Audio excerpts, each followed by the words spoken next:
Welcome to this seminar on the non-motor symptoms of Parkinson's. This seminar is going to focus on blood pressure changes, and I'd like to welcome Dr. Camille Carroll, who is a neurologist at Derriford Hospital, Plymouth. Camille, perhaps we could start by asking you, what causes blood pressure changes when you've got Parkinson's?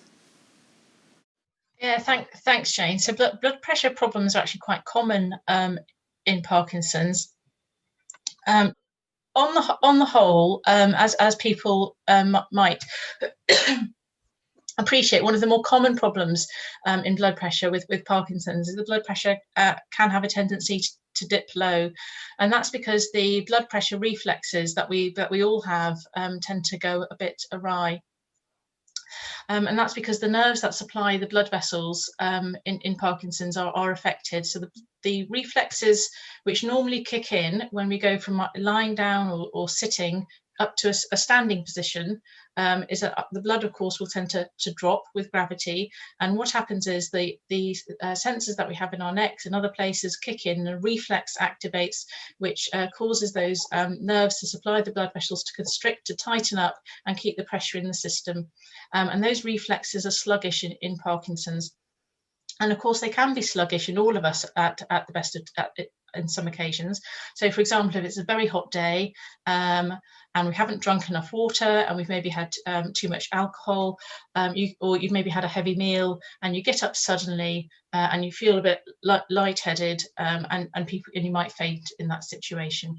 But ordinarily, what happens if that does happen and the blood pressure drops, our heart rate picks up and our heart beats quicker to keep blood going to the brain. And again, that heart rate increase can be affected in Parkinson's. So there's two elements of that reflex that can go a bit awry.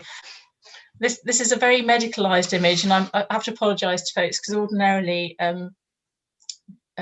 Jane and Martha would have had a good go over this and change all the wording into something more easily understood, but this is a sort of an infographic of what I've just described.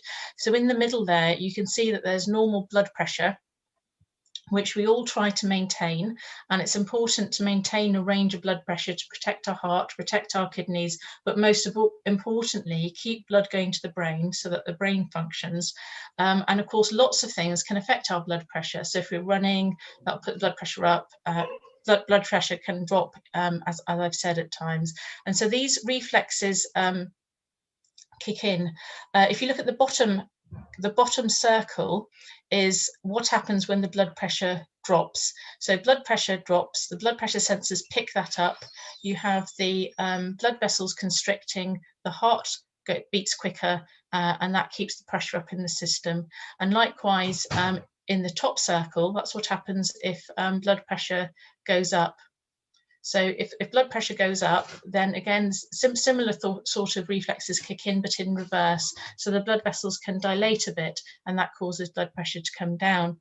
Now that top circle of reflexes is also affected in Parkinson's. So sometimes people can get blood pressure that fluctuates a bit high, but more often it's blood pressure that drops when we stand up. Does that explain why we get hot and cold sometimes, or is that a completely different system? I think it's a different system. So those those nerves are also affected in Parkinson's. The nerves that control temperature regulation and our sweating responses are also affected. And people can get those sorts of symptoms with either being in an on state with dyskinesia, they can get very sweaty, and some people have sweating associated with being in the off state. So what can we do to help ourselves with the blood pressure issues? Because it's quite disconcerting, isn't it? So you know the answer to this, Jane, because it's the answer to everything in life. Drink 2 litres of water. Drink 2 litres of water a day. Luckily, I have one. Yeah, cheers. And the reason that's the answer is because is to maintain the circulating volume, to make sure there's enough liquid in the system that even if the blood vessels remain a bit dilated and aren't tightening up in the way that you'd expect them to, there's volume to circulate, even with the dilation. It's if we drink a bolus, so that would be a good glass full, or at least 2/3 of that glass, so a good 300 mils of water, tap cold water, that will actually put the blood pressure up within about 15 minutes. So it's both prevention of and treatment of that blood pressure drop. So if you do stand up and you feel, if you know that you've got a tendency to feel lightheaded when you stand up, or you're feeling lightheaded, glug down some water. And we would recommend in people that are out and about, if this is something that happens, you know, if you're on a trip or in town or whatever you're looking forward to restarting on the 21st of June when you're allowed out, then take a flask with you of cold water and use it as a treatment for the blood pressure, because it will put the blood pressure up. So keeping well hydrated is the first thing. The second thing is to eat plenty of salt in the diet, because of course our bodies are designed to keep water circulating. We're not designed to lose water, we're designed to keep it in the system, because we need it for our circulating volume. So the way the kidneys work is that when you produce urine, sodium ions, salt, goes into the urine, and the kidneys will take that back up out of the urine, haul it back into the circulation, and that brings water molecules with it. If there isn't enough salt in our diets, we're not peeing out enough salt to recover, you see what I mean? And of course, nowadays we all have low salt diets, rightly so, because salt can, well, funnily enough, salt puts the blood funnily enough, salt puts the blood pressure up, so eat more salt. And it might be that you can't eat enough salt, because actually it takes quite a few grams of salt a day to be effective in that way. And it might be unpalatable, because, you know, I find eating salty food quite difficult, because I'm not used to eating salty food, whereas other people love salt. Crisps, however, I can manage quite well, I found. So it might be that you need to think about how you get that salt in, and if it is unpalatable or difficult to manage, then you can take salt supplements, and we would use those quite frequently just to help with retaining the salt. You can avoid things that will cause the blood pressure to drop, or take more care around those times. So anything that causes the blood to be diverted to other very important things that your body might want to be doing are going to be times when your circulation is more at risk.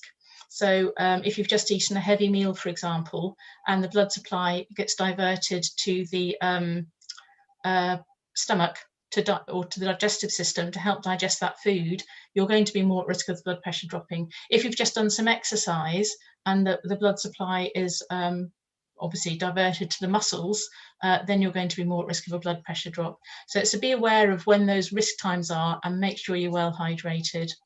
And then there are other things that one can do. Jason, I put in a slide of links. I found an excellent website, Jane. I don't know whether you had a chance to explore it, the Stanford one. I've put the links in there. When did you send me these slides, Camille? At least 20 minutes ago. There is that one. So if you type Stanford Community Parkinson's Outreach into Google, you come up with this website. That one says sleep, but actually, if you look at the non-motor symptoms, it's got really good pages on blood pressure as well as a whole range of other symptoms. And then the next slide, Jason, please. So these are really useful information sheets. The first one is information produced by the MSA Trust. So MSA, as some of you might know, is multiple system atrophy, and it's not Parkinson's disease, but it would fall under the category of what we call a Parkinson's-like condition, and people often have blood pressure problems if they have MSA. And the information sheets that they have produced, this particular one, is perfectly fine for Parkinson's. All of the information in it is absolutely relevant. And then the second link, that YouTube video, is an animation that was made by a chap up in Leeds, I think, or possibly Newcastle. It's terrible, I've forgotten. His name's Dr. Frith, and this is an NIHR video on how to manage blood pressure drop in Parkinson's, an animation that he's made for people with Parkinson's or MSA to help themselves. So this is, I think, from a revised information leaflet that the MSA Trust have produced, and this basically just goes over what I've already said. So top top left-hand corner there is drink plenty. It's really important to keep well hydrated. Add salt if you can manage it. Avoid big heavy meals for the reasons that I've said. Oh, and a really important one is to avoid constipation, because if you're straining, which is what effectively doing a Valsalva maneuver, if you're straining to that stool, then that you're much more likely to drop your blood pressure. And people do faint or keel over after having been to the toilet, and this can contribute to that.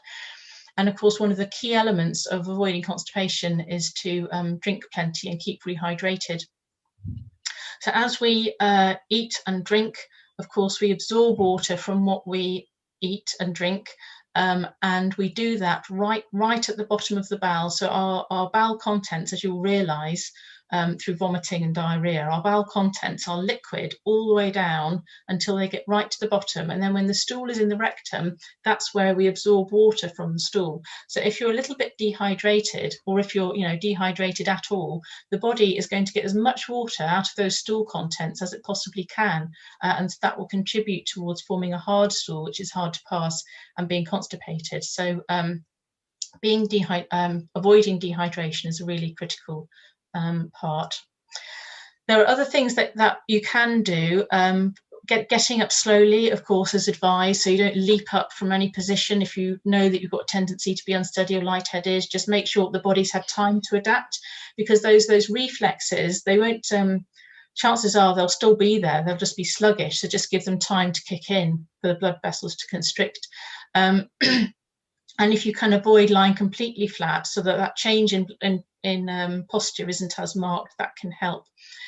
The middle one there, do leg exercises, is interesting. So on the Movement Disorder Society link, which I think I might have helpfully taken off, actually, Jane, when I revised them, or it's included in the Stanford links. The Movement Disorder Society have a patient information sheet, and on the second page of that is a list of what they call counter manoeuvres. So counter manoeuvres are things where you tension up muscles, essentially, to help the, I suppose in simple terms, squeeze blood out of the muscles back into the circulation. So it's things like clenching your fists, crossing your legs, squeezing leg muscles, those sorts of things can just help get the circulation going. And I think of this a bit like the exercises that we're advised to do on long haul flights, where you're sort of lifting your feet and moving your feet up and down, and just helping with that venous return, help the blood get back up to the heart. And then there are things sort of around that idea that you can use, such as abdominal binders. If the blood pressure drop is particularly severe, then just having something tight around the middle can help keep that venous return getting back to the heart. And support stockings, I'm sure everybody loves support stockings, but there are sort of compression leggings that runners wear, or people who do lots of exercise, and I think they're probably, I'm guessing, they're possibly a bit more user friendly, because it's aimed at a different market than the support tights. If you do wear support stockings, it can't be knee length, it's got to be full length. So something like leggings might be easier to keep on, but they can be very effective. And I guess linking to your temperature question, Jane, although I don't think the temperature control and the blood pressure problems are necessarily completely linked in terms of what's causing them. Certainly, if you're hot, then that will cause the blood vessels to dilate. That happens to us all on a hot day. So if you can keep cool, then that's can be helpful. So I think those are the main things that one can do to help oneself. I now feel that we've been told to eat more salt, that coffee helps prevent Parkinson's, and so does smoking. So all the bad things that we were told not to do when we were younger, we can now do with freedom. Yeah. All we need now is a good reason to drink red wine. We'll be set. Absolutely fine. Absolutely. It's just very slim. We had one question in before the session, Camille, from Lucy. She asks, if your hypertension is most apparent and troublesome first thing in the day, can you just take a medication such as Medoldrin, I think it says, at the beginning of the day and not take it for the rest of the day when hypertension is not so apparent? Yeah, that's a really good question, actually, Lucy, and it reminded me of the thing that I forgot to say, which is another thing that one can do. I was going to say easily, but I don't know how easy it would be in truth. But what you can do is you can rise up the head of the bed, actually, by 6 to 9 inches. So you're not lying completely flat at night. So if you sleep at a bit of an angle, and it's got to be a whole body tilt as opposed to just sleeping on pillows, then that changes the way that your blood pressure is regulated overnight and encourages the body to keep more water in circulation. So this can be helpful for two things. A, it can help if you're peeing a lot overnight, because it will reduce some of that overnight peeing. And B, it can mean that you wake up with a higher blood pressure and can be really effective for that first morning drop. But in answer to that specific question, I mean, yes, midodrine one should take in the morning and no later than sort of mid-afternoon anyway, because it can cause the blood pressure to go high, and you don't want to have a high blood pressure when you're in bed overnight. What else was I going to say? Oh yes, so first thing in the morning, if you start your day just by sitting up a bit in bed and drinking a large glass of water before you get up, that can also help with that first morning drop in blood pressure. Camille, are there high blood pressure problems with Parkinson's as well? Yeah, so lots of us will get high blood pressure as we get older, because what happens is the blood vessels aren't so elastic. They get a bit furred up, they get a bit stiff, so that the pressure in the system is too high all of the time, that the relaxation bit isn't working as well as it should.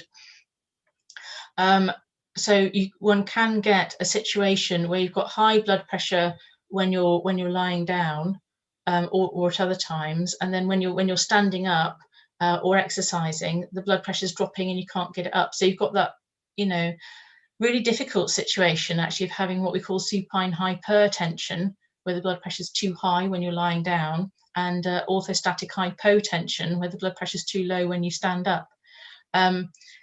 The hypotension, the blood pressure dropping, is the more serious in the immediate term, because it can contribute to falls risk, and that's the reason to take this really.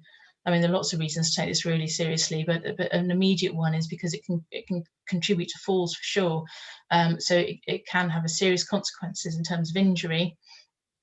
And high blood pressure, of course, isn't good for us long term, and that's why it's important that high blood pressure is treated, because it protects the heart, protects the brain, protects the kidneys from the damaging effects of long-term high blood pressure.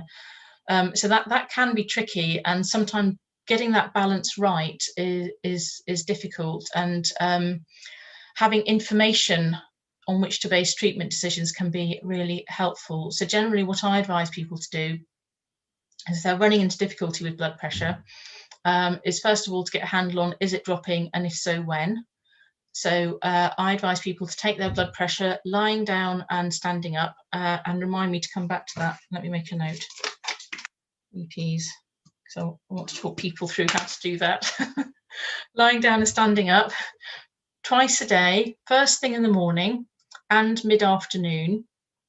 And if you're somebody where you think that this might be impacting you at a different time, then I'd want you to do it at that different time. So for example, if blood pressure is dropping, that can make you feel lightheaded, but actually it can also make you feel other things. It might give you pain around the neck and the shoulders. We call that coat hanger pain. It might make you feel just a bit sort of woolly headed. You might be a bit foggy in your thinking. It can make you feel tired and fatigued. It could be contributing to daytime somnolence or tired sleepiness during the day. So this drop in blood pressure could be causing all sorts of symptoms, and sometimes it's helpful to know if blood pressure is contributing to those symptoms. I was going to say something else about that. It's completely gone out of my mind. Oh yes, dopamine. So dopamine replacement therapies can make that worse. So levodopa doses and dopamine agonists can both cause the blood vessels to dilate a bit. So if this is something that is affecting you, this might be made worse by your dopamine therapies. So it could be that you feel fatigued or woolly-headed or a bit not right or a bit sick maybe, or with pain or any of those symptoms in the hour after you've taken a levodopa dose.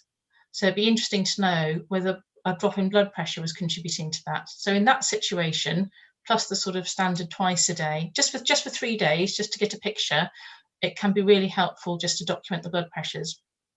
And the most helpful way to document your blood pressures is to get yourself a blood pressure monitor. Lots of people have them now anyway. You can get them at Boots and other places, just an electronic one. And lie down for 3 minutes so that you're completely relaxed, so that you're getting a proper lying, relaxed blood pressure. And then stand up and take it again at 1 minute after standing, and then take it again at 3 minutes after standing. And if you've got a blood pressure machine, they generally tell you your heart rate at the same time. And so what's most helpful is to have a lying blood pressure, standing 1 minute, standing 3 minutes, with 3 different heart rates as well as the blood pressure. And that allows me to tell a few things. It allows me to see, is that blood pressure too high when you're lying down? Is the blood pressure dropping when you stand up? If it is dropping immediately, is it correcting within a 3 minute window? And what's your heart rate doing? Because if that blood pressure is dropping, I'd expect your heart rate to be going up to compensate. And if your heart rate hasn't gone up to compensate despite the drop, then that tells me that there's a problem in that reflex arc. So that's going to need treating possibly slightly differently than if it's just a drop in blood pressure where your heart rate is going up to compensate. So I treat those things slightly differently, and that can be really useful. Do you happen to have that on a nice clear information sheet, Camille? No, I think one of the Emma Edwards, one of the nurses in Livewell, actually might be drafting something along those lines. Excuse me. I did look online and I saw somebody had created something. I think it was the MSA Trust, but they hadn't done it the way that I'd want it done. So I didn't put it in the link. It was good. It was good enough, but not as good as it could be. So it was how to do a sit to stand blood pressure, and I actually find lying standing blood pressure is more informative, and it didn't ask for the heart rate, and I find the heart rate more as informative. So I think it's really important to get people aware of blood pressure problems, because I know I've been diagnosed a long time now, and it took me a long time before I realised that blood pressure can easily be an issue for people with Parkinson's. So I think any information will be really helpful. Yes, exactly. And it can be because if you're exercising, for example, so, fatigue post-exercise could be due to blood pressure drops. Of course, all the blood's gone to supply the muscles. So if people do have a high blood pressure when they're lying down, or if that's a concern, then ordinarily I would investigate that with a 24-hour blood pressure recording. And that will just give me an idea of how much of a problem is this. So, of course, all our blood pressures vary. It isn't a static thing, of course, it's a dynamic thing. And it might just be, excuse me, that it was a one-off. So what I want to know from a 24-hour blood pressure recording is, what is that blood pressure doing generally through the day? Are you exposing your heart, kidneys, brain to a high blood pressure more than you ought to? Ordinarily, we have what's called a nocturnal dip. So ordinarily, our blood pressure drops overnight, and that's normal. And in people with Parkinson's, you lose that dip. So that means you've lost that bit of the blood pressure control. So that just gives me an idea of what's going on in the whole system. And then I can look to see whether the 24-hour average is higher than we'd like. And that will then, again, change the way that we treat any blood pressure drops, because we need to be more mindful about trying to avoid things that will put the blood pressure up too high. I'd like to thank Dr. Camille Carroll for giving up her time to talk to us.